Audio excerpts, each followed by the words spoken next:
The missionary work is pretty successful there. I attribute part of that to the success we had in World War II,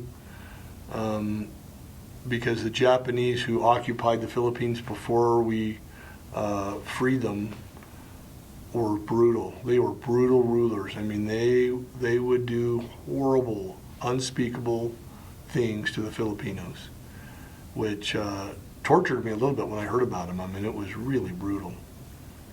So when the Americans came, the GIs came, they were handing out chocolate and cigarettes. That's what they'd give out to the people that when they took over the islands.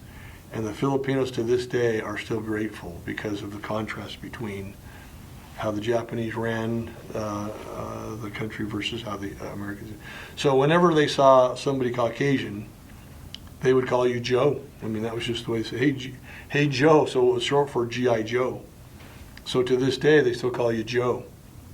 German guys would come down there vacationing to go scuba diving or whatever, and they'd call him G.I. Joe, and those German guys would be like, hey, shut up, I'm not an American.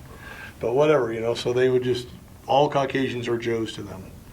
So they would always open their doors to Caucasian missionaries, and wouldn't always listen, but were at least not entirely rude.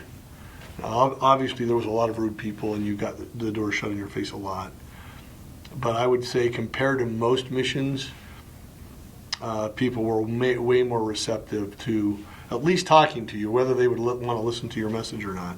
They would at least talk to you and open the door to you and say hi. No, I'm not interested, but. So we had a lot of success there, and as a result, I think there's now we had one mission in the Visayan Islands, and I think there's 6 missions there now, anywhere from the Cebu mission to the Bohol mission to the Negros mission. Leyte has its own mission. Samar might have its own mission. So I'm pretty sure there's 6 missions now, and we were opening areas that had never been open to missionaries when we were there. I mean, we opened Masbate, which was a new island that never had missionaries. We opened part of Samar, which didn't have any electricity. So talk about remote. It had electricity for like 4 hours a day. So think about, you don't have a fridge now. You don't have, I mean, when you lose electricity, your lifestyle goes down on a big notch. So they had a fridge that was run by kerosene, a kerosene lamp that would rotate the whatever refrigerant was in there, ammonia I think they used. So it would keep it at least a little bit cool, like 65 degrees or something. So not really cold, but cool enough to keep something in there.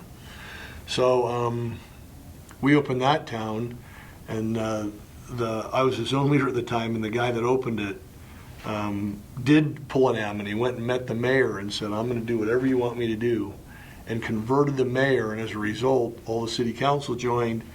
And the priest there just went to pieces because he was losing all of his best parishioners. So he became a little combative.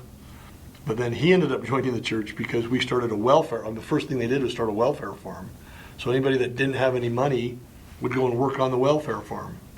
And it became immensely successful. So, I mean, as a welfare program, it was unheard of to have a welfare farm where you could grow your own vegetables and fruits and your own food, and if you worked there, you got to take some of it home. And if you were not unable to work there, you still got to benefit from it. So that became a huge benefit to the entire community up there. And so to this day, Allen in Samar had a really good reputation. The Mormon church grew really fast there and was really a stronghold.